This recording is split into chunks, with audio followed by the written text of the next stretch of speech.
عزیز دوستو السلام علیکم۔ خلافت عثمانیہ کا پس منظر کے حوالے سے بندہ پہلی قسط لے کر حاضر ہے۔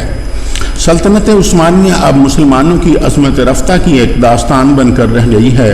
یہ داستانیں اب صرف ٹی وی کے ڈراموں میں نظر آتی ہیں۔ ان دنوں ترکی کے موجودہ صدر رجب طیب اردگان کی ہدایت پر بننے والے ایک ڈرامے ارطغرل غازی کی نمائش پاکستان ٹی وی پر ہو رہی ہے، جس کی وجہ سے ترکی اور سلطنت عثمانیہ آج کل عام پاکستانیوں کی دلچسپی کا مرکز بنے ہوئے ہیں۔ سلطنت عثمانیہ کی حقیقی داستان کو ڈرامے کا رنگ دینے کے لیے بہت سے حقائق سے چشم پوشی بھی کی گئی ہے۔ آج کے ہمارے اس پروگرام کا مقصد بھی یہی ہے کہ عوام الناس کو اس صدیوں پر محیط داستان کی اصل سے روشناس کرایا جائے۔ دوستو، حقیقت تو یہ ہے کہ اس داستان کے پس منظر کو سمجھنے کے لیے ہمیں 12ویں صدی کے وسطی ایشیا سے آگاہ ہونا پڑے گا، جو ان دنوں ارض روم کہلاتا تھا اور آج کے ترکی پر مشتمل تھا، جہاں سلجوق خاندان ان دنوں حکمران تھا۔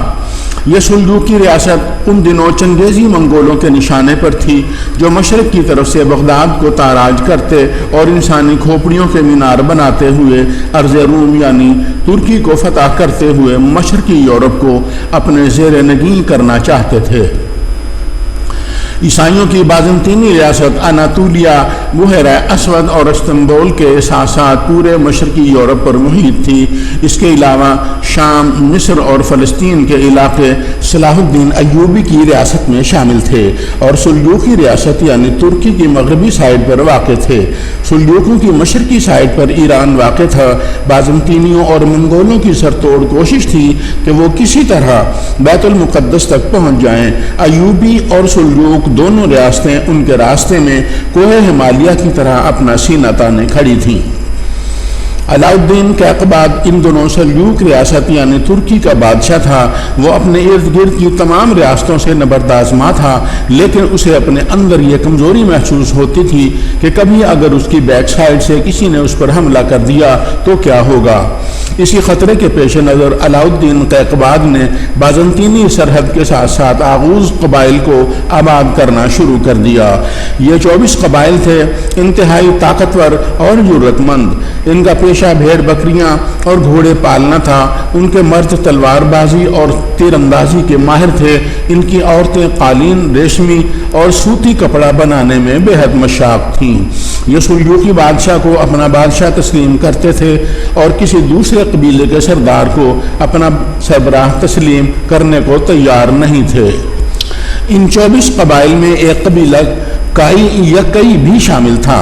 اس کا سردار سلیمان شاہ تھا، جو کہ بہت ہی معزز اور بہادر شخص تھا، مگر یہ قبیلہ تعداد میں انتہائی کم تھا اور ان کے پاس مال و متاع یعنی بھیڑ بکریوں کی بھی بہت کمی تھی۔ سردار سلیمان شاہ کے 4 بیٹے تھے، انہی میں سے ایک بیٹے کا نام ارطغرل تھا۔ یہ شکار اور جنگ کا ماہر تھا اور اپنے بھائیوں میں سب سے زیادہ عقل مند اور صاحب الرائے تھا۔ یہ لوگ اپنے قبیلے کے ساتھ موجودہ شام کے شہر رقہ میں رہتے تھے۔ ایک بار ارطغرل شکار کے لیے نکلا ہوا تھا۔ دوران شکار اس نے تیر چلایا تو یہ تیر ہرن کے ایک بچے کو جا لگا اور اس کی ٹانگ زخمی ہو گئی۔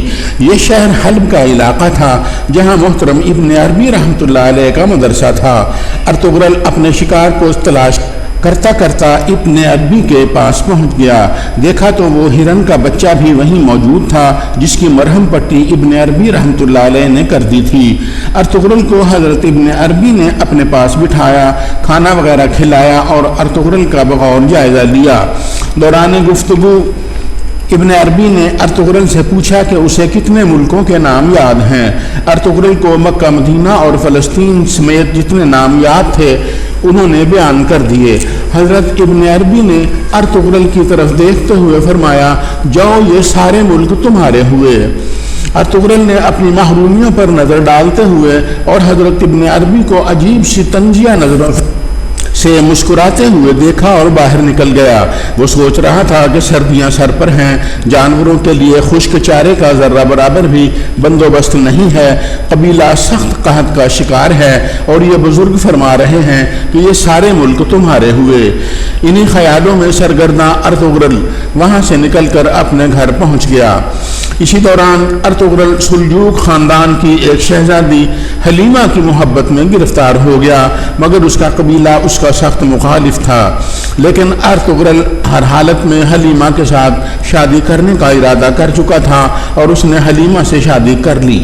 اپنے خیالات میں غلطاں اور پیچاں اسی دوران ارطغرل حضرت ابن عربی کے مدرسے پہنچ گیا۔ حضرت ابن عربی نے ارطغرل کو مہمان بنا لیا اور ہر لحاظ سے اس کی رہنمائی کی۔ ان دنوں مسلمانوں کے درمیان ایک خاموش تحریک چل رہی تھی جس سے حضرت ابن عربی نے ارطغرل کو بھی آگاہ کیا۔ یہ تحریک سفید داڑھی والوں کی تحریک تھی جو سفید اور چھوٹی داڑھی رکھتے تھے۔ یہ بہت باعمل، بااثر اور دولت مند مسلمان تھے۔ یہ پورے عالم اسلام میں پھیلے ہوئے تھے۔ یہ خاص طور پر سلجوق، عباسی، ایوبی اور مملوک وغیرہ سب سے بہت نالاں تھے۔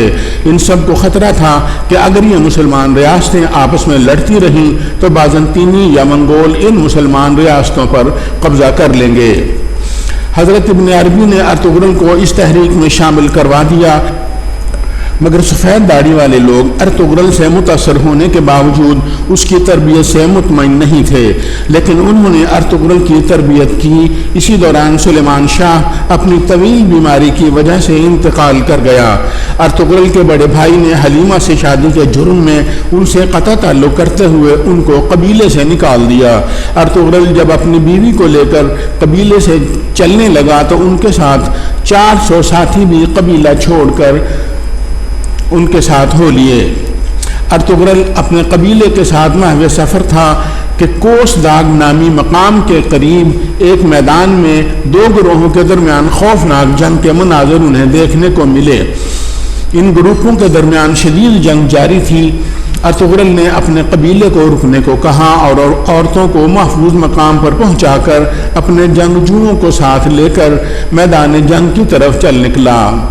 وہاں جا کر اس نے دیکھا کہ ایک گروہ بہت کمزور ہے۔ اس نے غیر ارادی طور پر اپنے ساتھیوں کو کہا کہ ہم نے کمزور کا ساتھ دینا ہے۔ یہ کہہ کر وہ اپنے کل تقریباً 200 ساتھیوں کے ساتھ کمزور گروہ کی حمایت میں دوسرے گروہ کے ساتھ جنگ کرنے لگے۔ صورتحال کچھ اس طرح کی بنی کہ دونوں گروپ ان کو اپنا ساتھی اور حمایتی سمجھنے لگے، لیکن کچھ ہی دیر میں جنگ کی صورتحال بدل گئی اور ارطغرل جسے کمزور سمجھ کر ان کی حمایت میں لڑا تھا وہ فوج جیت گئی، اور اسے بعد میں پتہ چلا کہ اس نے انجانے میں سلطان علاؤالدین کیقباد کی مدد کی ہے اور اس کے مقابل منگولوں کی فوج تھی۔ سلطان کیقباد ارطغرل کے آنے سے پہلے اپنے آپ کو شکست خوردہ سمجھ چکا تھا، لیکن ارطغرل کی آمد سے اس کی پوزیشن بہت مضبوط ہوئی اور وہ یہ جنگ جیت گیا۔ جنگ ختم ہونے کے بعد سلطان علاؤالدین سلجوق نے ارطغرل کو کہا کہ جو چاہتے ہو مانگو، ابھی اور اسی وقت پیش کر دیا جائے گا۔ ارطغرل نے سوچا میں جنگلوں میں مارا پھر رہا ہوں، رہنے کے لیے جگہ نہیں ہے، کیوں نہ سلجوق سلطان سے رہنے کے لیے جگہ مانگ لی جائے۔ ارطغرل نے سلطان سے اپنے قبیلے کے لیے جگہ مانگ لی۔ سلطان اس بات پر حیران ہوا کہ اس نے بہت معمولی سی چیز طلب کی ہے۔ سلطان نے انتہائی دریا دلی کے ساتھ ارطغرل کو سعود کا علاقہ گفٹ کر دیا۔ یہ علاقہ وسیع جنگلوں، چراگاہوں اور بڑی بڑی جھیلوں پر محیط تھا اور دریائے سقاریہ کے قریب واقع تھا۔ بازنطینی سرحد بھی قریب تھی اور بازنطینیوں کا ایک شہر بورسا بھی تھوڑے ہی فاصلے پر واقع تھا۔ ارطغرل نے سعود شہر بسانے کا ارادہ کر لیا اور اپنے قبیلے کے ساتھ یہاں اس وادی میں آباد ہو گیا۔ سلطان علاؤالدین کیقباد نے اس کو اپنا مشیر خاص مقرر کر لیا۔ وقت گزرنے کے ساتھ ساتھ کائی اور آغوز قبائل کے لوگ بھی آہستہ آہستہ اس وادی میں آ کر بسیرا کرنے لگے۔ ارطغرل ان کو کھیتی باڑی کے لیے زمین دے دیتا اور وہ لوگ یہاں آباد ہو جاتے۔ ارطغرل پوری توجہ کے ساتھ اپنے بیٹے عثمان کی تربیت کر رہا تھا۔ یہی عثمان بعد میں عثمان غازی کے نام سے مشہور ہوا اور اسی کے نام پر سلطنت کا نام عثمانیہ سلطنت رکھا گیا۔ 1288 عیسوی میں ارطغرل کا انتقال ہو گیا۔ ارطغرل کی قبر اب بھی سغوت میں موجود ہے۔ عثمان غازی 1258 عیسوی میں پیدا ہوا تھا۔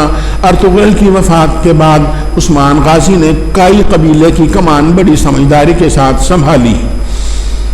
اس کے 2 بھائی اور بھی تھے جنہوں نے اپنے بھائی کا بھرپور ساتھ دیا۔ اسی دوران سلطان علاء الدین کیقباد کا انتقال ہو گیا اور اس کے بیٹے تخت کے لیے آپس میں لڑ پڑے۔